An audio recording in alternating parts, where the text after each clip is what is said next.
the year of greater grace, greater capacity. Anugerah yang lebih besar, tapi itu juga bicara tentang kapasitas yang diperbesar. Amin saudara. Sebenarnya kita mau kapasitas kita diperbesar oleh Tuhan, ya. Atau saudara mau masalah saudara yang diperkecil. Ya, kadang-kadang kita suka Tuhan kalau bisa jangan ada masalah Tuhan. Tuhan kalau bisa masalahnya dikit aja. Tapi saudara kita hidup di masa di mana masalah itu tidak akan tambah sedikit. Saudara tidak usah cari masalah, masalah yang tiap hari akan datang sama saudara. Kita hidup di keadaan dunia yang sudah gelap. Akan ada banyak tantangan, akan ada banyak masalah. Sehingga jangan minta masalah kita diperkecil, tapi minta sama Tuhan, kapasitas kita diperbesar sama Tuhan. Amin saudara. Di dalam 1 Korintus pasal 12 ada satu kisah dari Rasul Paulus. Ini kata Rasul Paulus saudara. Dan supaya aku jangan meninggikan diri karena pernyataan-pernyataan yang luar biasa itu. Maka aku diberi satu duri dalam dagingku, yaitu seorang utusan iblis untuk menggocoh aku. Supaya aku jangan meninggikan diri. Jadi ini kisahnya adalah Rasul Paulus itu dalam pelayanan, dia mengalami banyak gangguan, dia mengalami banyak tekanan, dia mengalami banyak serangan, ya. Saya percaya duri dalam daging itu bukan sakit penyakit saudara, tapi itu adalah tantangan yang dialami karena Paulus memberitakan Injil saudara, ya. Nah sehingga apa? Dia sampai berdoa sama Tuhan, dia minta sama Tuhan, Tuhan kok kenapa seperti ini? Tuhan angkat masalah ini, Tuhan cabut duri dalam daging ini. Sebenarnya kita seringkali berdoa seperti itu saudara, betul? Kita ingin masalah kita diperkecil, kita ingin persoalan kita kalau bisa tidak ada persoalan, betul atau betul? Tetapi apakah Tuhan jawab doanya Rasul Paulus? Ayat yang ke-8. Tentang hal itu aku sudah 3 kali berseru sama Tuhan supaya utusan iblis itu mundur daripadaku. Tetapi jawab Tuhan kepadaku, cukuplah apa? Kasih karuniaku bagimu. Sebab justru dalam kelemahanlah kuasaku menjadi sempurna. Sebab itu terlebih suka aku bermegah atas kelemahanku, supaya apa? Kuasa Kristus turun menaungi aku. Wah, Paulus berubah cara pandangnya terhadap masalah, tantangan. Tadinya dia bilang Tuhan angkat. Tapi dia bilang aku suka, terlebih suka aku bermegah atas kelemahanku, supaya kuasa Kristus turun menaungi aku. Ayat yang ke-10. Karena itu aku senang dan rela. Katakan aku senang dan rela. Sebenarnya kita suka dan rela dalam kelemahan. Wah tidak ada ya. Tidak ada saudara ya. Karena memang tidak enak saudara kalau kita mengalami masalah ya kan. Tidak enak saudara. Ini perkataan yang dalam saudara. Ini butuh pewahyuan. Untuk saudara bisa berkata aku senang dan rela. Ini bukan hanya perkataan-perkataan biasa. Ini Paulus katakan aku senang dan rela di dalam kelemahan, di dalam apa? Ada yang suka dalam siksaan? Oh tidak ada, kalau bisa tidak ada siksaan. Ya, tapi Paulus berdoa seperti itu saudara. Aku senang dan rela di dalam kelemahan, di dalam siksaan, di dalam kesukaran, di dalam penganiayaan dan kesesakan oleh karena Kristus. Bukan oleh karena kebodohan kita sendiri. Oleh karena Kristus. Amin. Sebab jika aku lemah, katakan jika aku lemah, maka aku kuat. Kalau saudara mau kuat, saudara harus mengalami kelemahan. Ya. Kalau saudara mau kuat, saudara harus mengalami kelemahan. Nah, kita akan sama-sama bahas ini, saudara. Mari kita buka Yesaya pasal 54. Yesaya 54 ayat pertama sampai ke-5. Bersorak-sorailah hai si mandul yang tidak pernah melahirkan. Bergembiralah dengan sorak-sorai dan memekiklah hai engkau yang tidak pernah menderita sakit bersalin. Saya mau tanya sama saudara, kira-kira orang itu bersuka cita kalau dia yang pengen punya anak sudah punya anak atau masih belum punya anak? Saudara, kalau saudara doa itu belum terrealisasi, kira-kira saudara waktu bersuka citanya mana lebih besar? Waktu sudah dijawab atau waktu belum dijawab? Waktu sudah dijawab, betul. Tapi firman Tuhan ini bilang ini, bersorak-sorailah hai Si mandul yang tidak pernah, kok aneh? Zaman dahulu mandul itu aib, saudara. Zaman dahulu mandul itu adalah suatu dosa, kutukan. Kenapa disuruh bersorak-sorai? Kenapa disuruh bergembira? Kenapa disuruh memekik? Hai engkau yang tidak pernah menderita sakit bersalin. Sebab yang ditinggalkan suaminya akan mempunyai lebih banyak anak daripada yang bersuami. Firman Tuhan. Ayat yang kedua. Nah ini saudara, lapangkanlah tempat kemahmu. Ini adalah lagunya. Lapangkanlah tempat kemahmu, bentangkan tenda kediamanmu. Jangan menghemat, panjangkan talinya dan pancangkan kokoh patokmu. Ayat berikutnya. Sebab engkau kan mengembang ke kanan ke kiri, keturunanmu kan memperoleh bangsa-bangsa dan mendiami kota-kota sunyi. Siapkanlah dirimu. Amin saudara. Sebenarnya kita tahu bahwa Tuhan mau kapasitas kita diperbesar. Lapangkan tempat kemahmu, itu maksudnya apa? Kemah itu hidup kita. Kemah kita disuruh lapangkan, disuruh stretching sama Tuhan. Disuruh perlebar kapasitas. Mungkin tahun ini engkau tidak bisa ngampuni orang. Mungkin tahun ini engkau masih banyak suka bersungut-sungut. Tahun depan Tuhan mau buat kapasitas hatimu juga diperbesar sama Tuhan. Amin saudara. Mungkin tahun ini engkau gampang tersinggung. Mungkin tahun ini engkau gampang sekali berespon dengan salah. Tapi Tuhan mau tahun depan kapasitas hatimu diperbesar sama Tuhan. Amin saudara. Kapasitas hidupmu diperbesar sama Tuhan. Karena Tuhan mau nyatakan kemuliaannya di dalam hidup saudara dan saya. Engkau akan mengembang ke kanan dan ke kiri, bukan badannya saudara. Maksudnya kapasitas saudara itu diperbesar. Di setiap area kehidupanmu, Tuhan itu mau memperbesar kapasitasmu. Kapasitas hatimu, kapasitas di dalam setiap area kehidupanmu. Rumah tanggamu, pekerjaanmu, pelayananmu. Amin saudara.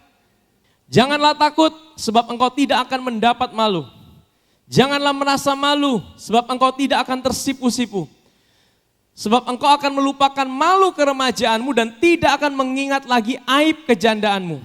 Sebab yang menjadi suamimu ialah Dia yang menjadikan engkau, Tuhan semesta alam namanya, yang menjadi penebusmu ialah yang Maha Kudus, Allah Israel. Ia disebut apa? Allah.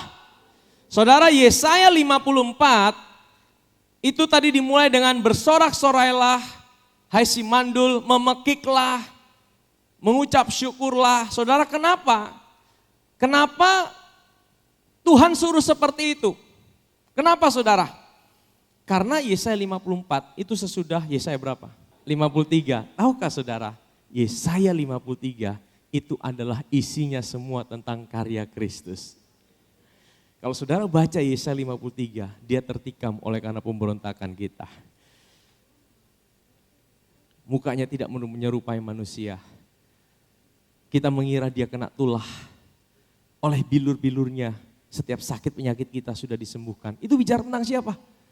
Itu bicara tentang karya Kristus. Yesaya 53 itu adalah bicara tentang karya Kristus, apa yang dia kerjakan buat kita di atas kayu salib. Sehingga Yesaya 54 ini menjadi dasar kita, kenapa kita bisa bersuka cita, kenapa Tuhan mau kapasitas kita diperbesar. Apa yang bisa buat kapasitas hidup saudara diperbesar? Karena ada karya Kristus saudara.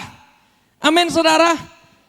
Nah, karena karya Kristus itulah yang membuat hari ini kapasitas hidupmu akan diperbesar sama Tuhan. Maka tadi kita melihat greater grace, greater capacity. Greater capacity itu adalah hasilnya, tapi akarnya adalah greater grace. Bagaimana saudara dan saya mau mengalami kapasitas yang lebih besar dari Tuhan. kuncinya adalah di greater grace. Nah, greater grace itu bicara tentang apa? Grace itu bukanlah sesuatu. Kasih karunia itu bukanlah sesuatu. Tapi kasih karunia bicara tentang seseorang. Namanya siapa? Yesus Kristus. Kalau kita bicara tentang Yesus Kristus, itu mulai dari dia menjadi manusia yang baru kita peringati. Seorang raja telah lahir. Dia lahir sebagai raja. Dia bukan lahir akan menjadi raja. Dia lahir sebagai raja di Bethlehem. Dia hidup sebagai manusia. Di dalam dia tidak ada dosa. Dia tidak melakukan dosa. Dan dia tidak buat dosa. Dia naik di atas kayu salib. Dia menyelesaikan semua dosa-dosa kita. Dia bawa kita mati bersama dia. Dan kemudian apa? Kita ikut mati, kita punya hidup yang baru dengan kebangkitannya. Dan saudara tahu, inilah pusat daripada anugerah itu. Kasih karunia itu pusatnya di situ, saudara. Kalau saudara bicara kasih karunia, ada pendeta bicara kasih karunia, tapi dia tidak bicara karya Kristus, itu bukan kasih karunia yang sejati. Amin, saudara. 1 Korintus pasal yang pertama, ayat yang ke-26 sampai 31. Ingat saja, saudara-saudara, bagaimana keadaan kamu ketika kamu dipanggil? Menurut ukuran manusia, tidak banyak orang yang bijak. Tidak banyak orang yang berpengaruh. Tidak banyak orang yang terpandang. Tetapi apa yang bodoh bagi dunia, dipilih Allah untuk apa? Mempermalukan orang-orang yang berhikmat. Dan apa yang lemah bagi dunia, dipilih Allah untuk, oleh karena dunia dalam hikmat Allah tidak mengenal Allah oleh hikmatnya, maka Allah berkenan menyelamatkan mereka yang percaya oleh kebodohan pemberitaan. Jadi pemberitaan Injil itu bagi dunia itu suatu kebodohan, saudara. Orang-orang Yahudi menghendaki apa? Tanda. Dan orang-orang Yunani mencari, jadi orang Yahudi itu suka cari tanda. Mana buktinya? Mana buktinya? Mana buktinya Yesus itu lahir sebagai Tuhan? Mana buktinya Yesus itu mati? Mana buktinya? Mana buktinya? Itu orang Yahudi. Tapi orang Yunani cari apa? Hikmat. Mereka tuh orang-orang filsuf-filsuf hebat-hebat itu dari Yunani, saudara. Mereka tuh pemikir-pemikir yang handal. Makanya banyak filosof itu lahir dari Yunani, saudara. Mereka minta hikmat. Ayat 23, tapi kami memberitakan Kristus yang disalibkan. Untuk orang-orang Yahudi itu satu batu sandungan. Dan untuk orang-orang Yunani itu satu kebodohan. Pemberitaan tentang salib itu satu kebodohan. Bahkan bagi dunia hari ini. Itu satu kebodohan. Itu satu batu sandungan. Betul tidak, Mak? Orang tidak mau percaya, saudara. Mana ada Allah yang mau mati konyol di atas kayu salib seperti itu. Itu hanya mitos, itu hanya dongeng, kata mereka. Ya, tapi untuk mereka yang dipanggil, termasuk saudara dan saya, baik orang Yahudi maupun bukan orang Yahudi, Kristus adalah, katakan Kristus adalah kekuatan. Kristus adalah hikmat. Jadi waktu saudara dengar tentang Kristus, tanpa sadar kekuatan itu turun dalam hidup saudara. Waktu saudara dengar tentang Kristus, hikmat itu apa? Turun dalam hidup saudara. Amin, saudara? Ya. Nah, ayat 25, sebab yang bodoh dari Allah lebih besar hikmatnya daripada manusia, dan yang lemah dari Allah lebih kuat daripada manusia. Ya tadi, ingat saja saudara-saudara bagaimana keadaan kamu ketika kamu dipanggil. Menurut ukuran manusia, tidak banyak orang bijak, tidak banyak orang berpengaruh, tidak banyak orang yang terpandang. Tapi apa yang bodoh bagi dunia, dipilih Allah untuk memalukan orang-orang yang berhikmat. Dan apa yang lemah bagi dunia, dipilih Allah untuk memalukan apa yang kuat. Dan apa yang tidak terpandang dan yang hina bagi dunia dipilih Allah. Bahkan apa yang tidak berarti dipilih Allah untuk meniadakan yang berarti. Supaya jangan ada seorang manusia pun yang memegahkan diri di hadapan. Kenapa Tuhan bilang seperti ini? Supaya apa? Kalau hari ini mungkin kau merasa dirimu kecil. Kalau hari ini engkau mungkin merasa dirimu lemah. Kalau hari ini mungkin engkau merasa dirimu tidak ada apa-apanya. Mungkin hari ini engkau tidak pintar secara pengetahuan. Mungkin secara kepandaian engkau sangat terbatas. Mungkin koneksimu tidak banyak. Ya, mungkin engkau tidak punya koneksi dengan banyak orang-orang hebat. Mungkin engkau merasa hidupmu biasa-biasa aja dibandingkan orang-orang yang hebat-hebat di luar sana. Mungkin engkau merasa hidupmu seperti ada di bawah. Tidak ada orang yang peduli sama saudara. Tapi kalau saudara tahu firman ini, Tuhan memilih yang bodoh, bukan berarti yang pintar tidak dipilih saudara. Maksudnya gini saudara, Tuhan mau bilang, kalau engkau selalu menaruh dirimu, bahwa engkau tidak bisa lakukan apa-apa tanpa Tuhan, itu kasih karunia. Kalau engkau selalu menaruh dirimu, engkau tidak bisa buat apa-apa, engkau selalu melihat dirimu kecil tanpa Tuhan, engkau tidak bisa buat apa-apa. Disitulah kesempatan kasih karunia Tuhan itu mengalir dalam hidupmu. Dan kasih karunia Tuhan itulah yang akan memperbesar kapasitas hidupmu. Tapi detik engkau merasa, beta sudah cukup, beta sudah bisa. Beta sudah perlu orang lain, beta sudah perlu Tuhan. Kalau ini perkara kecil beta buat sendiri sah. Beta sudah bisa. Saudara kadang-kadang kita ini terjebak, itu kesombongan itu seperti bisa muncul loh saudara. Saya juga ngalamin kadang-kadang sebelum saya mau naik khotbah atau saya mau, kadang-kadang saya pikir saya sudah tahu, pokoknya saya sudah persiapan, saya sudah bisa, tidak ada yang ini. Tapi saya rasa ada waktu di mana Tuhan tegur saya saudara. Waktu saya sedang duduk di sini, saya bilang saya udah tahu semua, saya kalau ngomong pasti udah pasti bisa karena saya udah persiapkan. Tapi Tuhan bilang gini, jangan sombong. Engkau tidak bisa buat apa-apa tanpa aku. Waduh, saya bilang Tuhan, detik Tuhan bilang gitu seperti itu. Saya bilang Tuhan ampuni saya. Saya langsung bertobat. Saya bilang Tuhan, saya tidak bisa buat apa-apa tanpa Engkau Tuhan. Aku lemah tanpa Engkau Tuhan. Karena Paulus berkata, waktu kita lemah, disitulah kita kuat. Amin. Tapi waktu kita merasa diri kita kuat, disitulah kita lemah.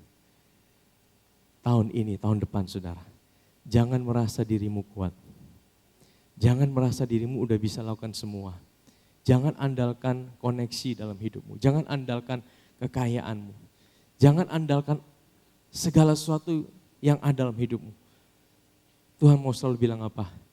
Ketika engkau lemah, di situ engkau kuat. Lemah itu maksudnya apa? Engkau selalu menyadarkan dirimu bahwa engkau tidak bisa buat apa-apa tanpa Tuhan. Karena apa? Waktu engkau bilang seperti itu, kasih karunia itu seperti air. Air itu tidak mungkin dia naik ke atas kecuali dipakai pompa air saudara. Tapi air secara natural dia akan turun ke bawah, betul? Air itu akan mencari tempat yang paling rendah. Bukan berarti kita bilang kita rendah diri, tidak saudara. Tapi Tuhan mau kita selalu taruh diri kita, ya Tuhan, saya tidak bisa buat apa-apa tanpa Engkau. Bagi Tuhan itu gini loh saudara, Tuhan itu tidak perlu orang yang pinter-pinter sekali. Tuhan itu tidak perlu orang yang hebat-hebat sekali. Bahkan orang-orang yang dipakai Tuhan luar biasa. Musa gagap, ya kan? Orang-orang yang dipakai Tuhan, orang-orang semua bermasalah. Karena apa? Tuhan bilang apa? Justru waktu engkau lemah, di situ kekuatanku menjadi nyata atas hidupmu. Tapi kalau engkau bilang engkau hebat, di situ aku mundur. Ini yang Tuhan bilang. Bukan berarti kita disuruh membodoh-bodohkan diri kita, bukan saudara. Sekalipun engkau punya posisi, engkau punya kekuatan, tapi engkau selalu menempatkan dirimu. Tuhan, aku tidak bisa buat apa-apa tanpa Engkau Tuhan. Amin saudara. Supaya jangan ada seorang manusia pun yang apa? Sombong di hadapan Allah. Jangan ada seorang manusia pun yang sombong, tapi oleh Dia ini siapa? Bapa di sorga, kamu berada di dalam Kristus Yesus yang oleh Allah telah menjadi apa? Hikmat bagi kita, Ia membenarkan, Ia menguduskan, Ia menebus kita. Dalam bahasa Inggris dikatakan apa? Di dalam kamu berada dalam Kristus, karena kamu berada dalam Kristus, maka Kristus itu yang pertama, Dia akan jadi hikmat buat kita. Amin. Dia akan jadi hikmat buat kita. Kita butuh hikmat. Hikmat itu beda dengan kepandaian. Kepandaian bisa dipelajari di bangku sekolah. Tapi hikmat saudara, itu yang buat engkau bisa pada waktu yang tepat, pada tempat yang tepat. Engkau tidak tahu segala sesuatu, tapi Tuhan bawa engkau ketemu dengan orang-orang yang tepat. Disitulah kemurahan Tuhan terjadi dalam hidupmu. Amin saudara. Kristus menjadi hikmat. Who became for us wisdom from God. Dia juga jadi apa? Righteousness. Dan dia juga jadi apa? Sanctification dan juga redemption. Ini urutannya saudara. Dia jadi hikmat, dia jadi kebenaran kita, dia jadi kekudusan kita, dan dia jadi penebusan kita.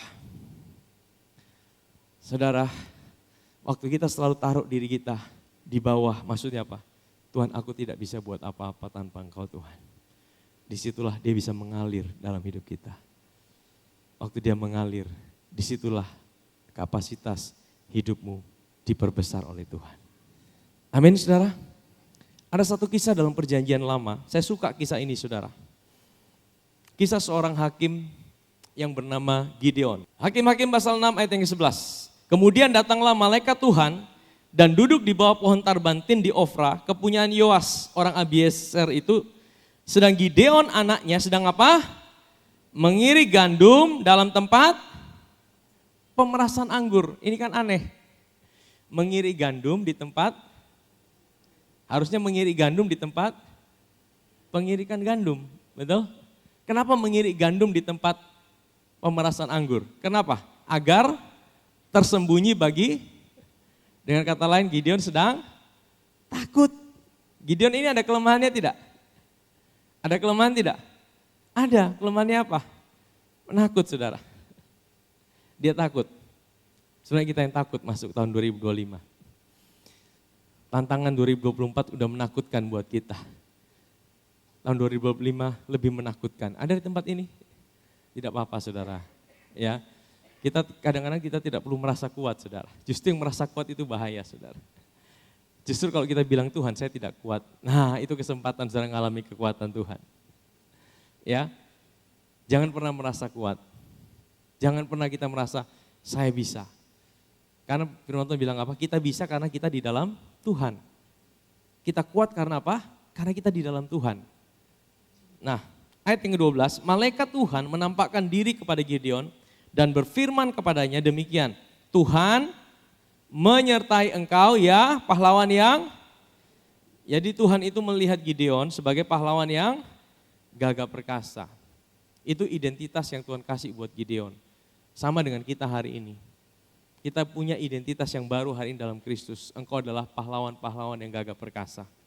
Engkau adalah anak-anak kesayangan Bapa di sorga. Engkau hari ini punya posisi di sebelah kanan Bapa di sorga. Engkau punya identitas yang baru. Engkau dicintai, engkau dikasihi. Engkau dibayar lunas dengan harga yang mahal.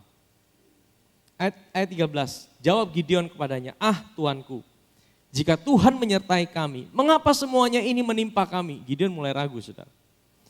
Ya, di manakah segala perbuatan-perbuatan yang ajaib yang diceritakan oleh nenek moyang kami kepada kami? Ketika mereka berkata, bukankah Tuhan telah menuntun kita keluar dari Mesir?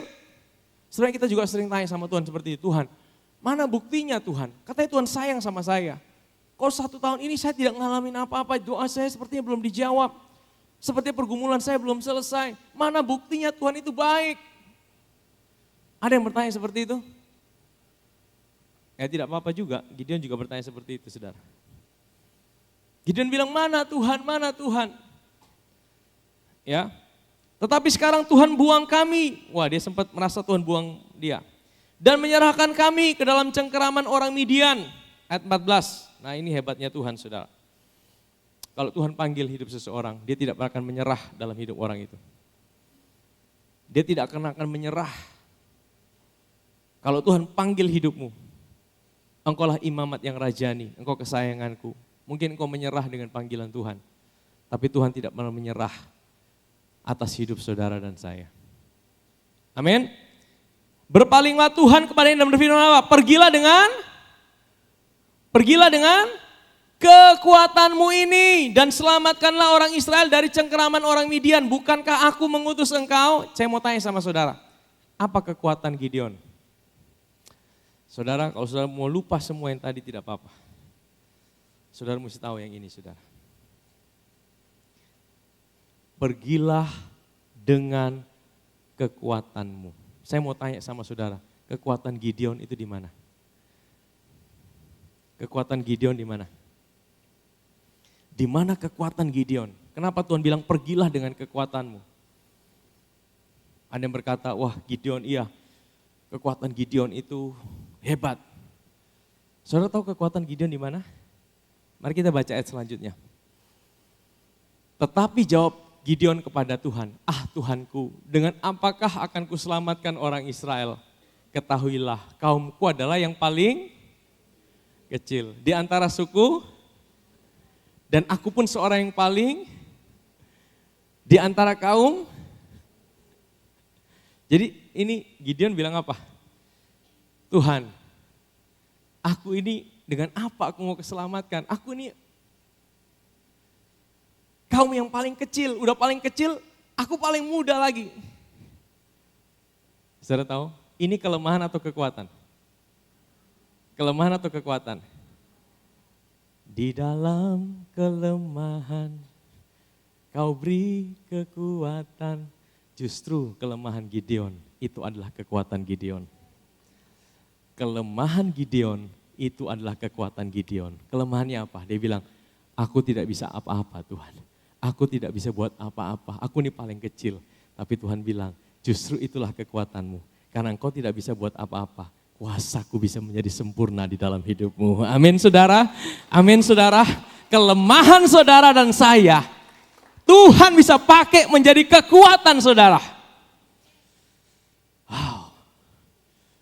Jadi saudara jangan anggap remeh kelemahanmu. Kadang-kadang kau tidak mau orang tahu kelemahanmu. Tapi justru kelemahanmu itu bisa dipakai Tuhan menjadi kekuatanmu. Justru karena Gideon bilang, beta son bisa apa-apa, bagus. Karena lu son bisa apa-apa, lu akan lihat beta punya kuasa menjadi nyata dalam hidupmu. Kalau engkau bisa buat apa-apa, beta son bisa buat apa-apa kata Tuhan. Wah saya jadi ingat hidup saya. Waktu saya dipanggil Tuhan, saya tidak bisa apa-apa saudara. Bicara di depan umum seperti ini, gugup saudara. Saya sampai hari ini kalau suruh bicara di depan umum saudara, saya gugup. Kecuali kalau pas bicara firman, itu seperti mengalir. Saya tidak tahu kenapa, saudara. Saya disuruh pelayanan pertama pimpin pujian. Saya gugup, saudara. Saya tutup mata, saudara. Tapi saya baru mengerti, di mana kelemahanmu, disitulah kekuatan Tuhan mengalir. Di mana kelemahanmu, disitulah Tuhan akan pakai menjadi kekuatan dalam hidupmu. Tahun depan, saudara. Sadari. Selalu, bukan berarti kita sadar diri, bukan. Tapi sadar bahwa kita tidak bisa buat apa-apa tanpa Tuhan. Selalu sadari. Bahkan setiap kali engkau merasa engkau sudah bisa, ini kan pekerjaan kecil, ini kecil bagi saya. Saya ini kan punya begini. Selalu datang sama Tuhan dan bilang, Tuhan, kalau engkau tidak bekerja dalam hidupku, aku tidak bisa buat apa-apa. Semakin engkau bilang seperti itu sama Tuhan, semakin engkau izinkan Tuhan anugerahnya mengalir dalam hidupmu. Dan waktu anugerahnya mengalir dalam hidupmu, kapasitas hidupmu diperbesar oleh Tuhan. Amin saudara. Jadi waktu engkau bilang sama Tuhan, seperti Gideon, dia bilang sama Tuhan dia tidak bisa. Tuhan tidak pernah menyerah, Tuhan selalu datang sama dia. Dan kalau kita lihat akhir daripada kisah Gideon saudara, Gideon dipakai Tuhan hanya dengan 300 orang mengalahkan puluhan ribu. Dari seorang yang penakut, dipakai Tuhan menjadi pahlawan yang gagah perkasa. Bukan karena kekuatan Gideon, bukan karena kemampuan Gideon. Kapasitas Gideon diperbesar sama Tuhan. Oleh karena apa? Anugerahnya mengalir secara luar biasa. Amin saudara. Sebenarnya kita mau mengalami greater grace, greater capacity. Sebenarnya kita mau mengalami anugerahnya melimpah dalam hidup kita. Semakin engkau datang sama Tuhan, semakin engkau bilang aku tidak bisa buat apa-apa Tuhan. Semakin kapasitas saudara akan diperbesar sama Tuhan. Sehingga di situ apa? Tidak seorang pun bisa berkata, ini karena aku, tapi ini karena Tuhan yang bekerja. Sehingga orang lain bisa melihat, wow, itu orang itu kok beda ya. Tantangan boleh ada, masalah boleh ada. Tapi kok dia beda, bukan karena kita saudara, tapi karena Tuhan yang bekerja di dalam hidup saudara dan saya. Amin saudara. Yesaya 60 ayat 22, mari sama-sama saya ajak kita baca sama-sama ayat ini saudara. Yang paling kecil akan menjadi kaum yang besar, dan yang paling lemah akan menjadi bangsa yang kuat. Aku Tuhan akan melaksanakannya dengan segera pada waktunya. Sekali lagi ya, sama-sama. Biarkan ini menjadi, firman ini buat kita secara pribadi. Ya, 1, 2, 3. Yang paling kecil akan menjadi kaum yang besar, dan yang paling lemah akan menjadi bangsa yang kuat. Aku Tuhan akan melaksanakannya dengan segera pada waktunya Tuhan. Amin saudara.